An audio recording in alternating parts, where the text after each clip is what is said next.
Hello friends, മിക്കുറോ ഗ്നാസ് ബ്ലോഗിലേക്ക് നിങ്ങൾക്ക് എല്ലാവർക്കും സ്വാഗതം. എൻ്റെ ബാക്കിലാണെങ്കിൽ ചിപ്പി സെയിൽ നടക്കുന്നുണ്ട്. നല്ല ഫ്രഷ് ചിപ്പി നമ്മുടെ പാലത്തിൻ്റെ വലിയതറ പാലത്തിൻ്റെ താഴ്ന്ന് കളക്ട് ആയിട്ടുള്ള ചിപ്പിയാണ് ഇപ്പോൾ ലേലത്തിൽ വാങ്ങിച്ചിട്ട് വന്നേ ഉള്ളൂ. 2/5/2026 വീഡിയോ ആണ് ഗൈസ് നിങ്ങളിപ്പോൾ കണ്ടുകൊണ്ടിരിക്കുന്നത്. ചിപ്പിയും കൊണ്ട് നല്ല ഫ്രഷ് ചിപ്പിയും കൊണ്ട് നമ്മുടെ ഇസ്മായിൽ ബ്രോ ആണെങ്കിൽ ഇതാ വന്നിട്ടുണ്ട്. വണ്ടി നിറച്ചും ചിപ്പിയും കൊണ്ട് നമ്മുടെ ഇസ്മായിൽ ബ്രോ പറഞ്ഞാൽ ഇത് എവിടത്താണ് സംഭവം? ചിപ്പി എവിടെ നിന്നാണ്? വലിയ തുറന്ന് വാങ്ങിച്ചാണല്ലേ? ചെറിയ സൈസ് ചിപ്പി, നല്ല സൈസുള്ള ചിപ്പി ഉണ്ട്. അതാ മിക്സിംഗ് ആണോ? അങ്ങനെയാണ്, മിക്സ്ഡ് ആണല്ലേ? ഓക്കെ. ഇതിപ്പോ എവിടെ വലിയ തുറയെന്ന സംഭവം പിടിച്ചാണ്? എങ്ങനെയാ? വലിയ തുറ പാലയല്ലേ, മുൻപ് കപ്പലൊക്കെ വന്നു പോകുന്ന പാലത്തിന്റെ അടിയിൽ നിന്ന് പിടിച്ചത്. കുട്ടികളൊക്കെ ഒരുപാടുണ്ട്. ഓക്കെ. അപ്പോൾ ഞാൻ ജസ്റ്റ് ഒന്ന് എനിക്കൊന്ന് പിടിച്ച് സഹായിച്ചു കൊടുക്കണം. അപ്പോൾ ഇതാ ചിപ്പി ഇതാ സംഭവം വന്നിട്ടുണ്ട്. വലിയതറ പാലത്തിൻ്റെ അടിയിൽ നിന്ന് കളക്ട് ചെയ്തിട്ടുള്ള ചിപ്പി ലേലത്തിൽ നമ്മുടെ ഇസ്മായിൽ ബ്രോ ആണെങ്കിൽ ഇതാ വാങ്ങിച്ചിട്ട് വന്നിട്ടുണ്ട്. എന്താണ് സംഭവം? എന്താണ് ചിപ്പി വാങ്ങിക്കാൻ വേണ്ടി വന്നതാണോ? അറിഞ്ഞു വന്നതാണ്. ചിപ്പി ഒരു വലിയ ഒരു ചാക്ക് നിറച്ചിട്ടിട്ടുണ്ട്. എങ്ങനെ വലിയതറയിൽ ചിപ്പി ഉണ്ടോ? ഇപ്പോൾ ചിപ്പി കുറവാണ്. എന്നാലും ഉള്ള ചിപ്പി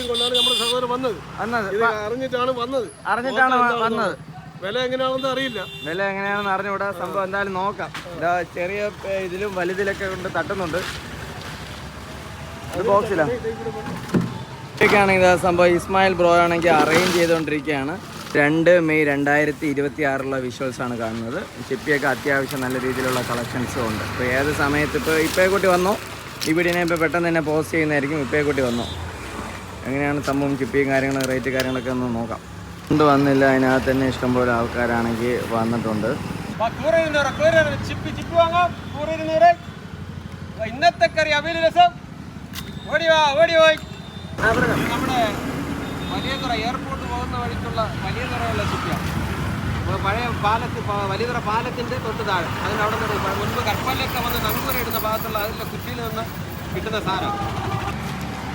എങ്ങനെയാണ് സംഭവം? ചിപ്പിയിൽ എങ്ങനെ വേസ്റ്റ് എല്ലാം കൂടെ ചേർന്നാണോ കൂറ് വരുന്നത്? അതാ അല്ലാതെയാണ്? എങ്ങനെയല്ല, നമ്മൾ വേസ്റ്റിലൊക്കെ ഇതേപോലെയൊക്കെ തിരിഞ്ഞ് പറിച്ച് മാറ്റി ചിപ്പി മാത്രം സെപ്പറേറ്റ് ആയിട്ട് ഇട്ട് കൊടുക്കും. കാരണം നാളെ വീണ്ടും വരുന്ന നാളെ നമ്മൾ കംപ്ലൈന്റ് വരാൻ പാടില്ല. വലിയ ലാഭമൊന്നും ഇതിൽ കിട്ടത്തില്ലല്ലോ. ലാഭം ഉദ്ദേശിക്കുന്ന ഇത്ര വാരി വയ്ക്കാൻ പറ്റില്ലല്ലോ. നമുക്ക് എന്തെങ്കിലും അന്നെന്നുള്ളത് കയ്യിൽ എന്തെങ്കിലും കിട്ടുക, അതേ ഉദ്ദേശിക്കുന്നത്. നമ്മൾ ഒറ്റക്കാണ്ട് പിന്നെ വേറെ വിഷയം നമുക്ക് എന്തെങ്കിലും നമുക്ക് അരി വാങ്ങാൻ കിട്ടുക, ഒതുങ്ങി കൊടുക്കുക, അതേ ഉള്ളൂ. അങ്ങനെ ലാഭം കൂടുതലായിട്ടുള്ള ഉദ്ദേശമൊന്നുമില്ല, ആ ഒരു ചിന്തയില്ല. ഓരോ 200 രൂപയ്ക്ക് ഒന്ന് ചിപ്പി ഒന്ന് ഇട്ടതാ. പോകുമ്പോൾ ഇനി കൊഞ്ചം വേണോ? അല്ല, ഒന്ന് കുറച്ച് കിട്ടിയാൽ കൊള്ളായിരുന്നു. ആവശ്യത്തിലധികം ഉണ്ട്. വീണ്ടും തിരിച്ചു വരും. ഓക്കെ. അപ്പോൾ നമ്മൾ 200 രൂപയ്ക്ക് ചിപ്പി ആണെങ്കിൽ ഇസ്മായിൽ ബ്രോട്ട പറഞ്ഞിട്ടുണ്ട്. പുള്ളിക്കാരനാണ് ഇതാ ചിപ്പി ആണെങ്കിൽ ഒരു കവർ നിറച്ചും ഇടുന്നുണ്ട്. ഇത്രയും ചിപ്പിയൊക്കെ വാരിക്കോരി കൊടുത്തതിന് നിങ്ങൾക്ക് എങ്ങനെ മുതലാവും? അതല്ല, നമ്മൾ കിട്ടുന്നതിനനുസരിച്ച് നമുക്ക് തുച്ഛമായ വലിയ ലാഭമില്ല, വളരെ തുച്ഛമായിട്ടുള്ള ലാഭത്തിനനുസരിച്ചാണ് കൊടുക്കുന്നത്. ഉള്ളതൊന്നുമല്ല. ഓക്കെ. പറഞ്ഞു കഴിഞ്ഞാൽ നേരെ പൂന്തറയിലോട്ട് പോകുന്ന വഴി ഇത് പഴയ ഒരു തടിമില്ലാണ്. കറക്റ്റ് ലാൻഡ് മാർക്ക് പോലീസ് സ്റ്റേഷന്, സെൻറ്റ് ഫിലോമിന സ്കൂൾ കഴിഞ്ഞ് കുറച്ചുകൂടി ഇങ്ങോട്ട് വരുമ്പോഴേക്കും ഒരു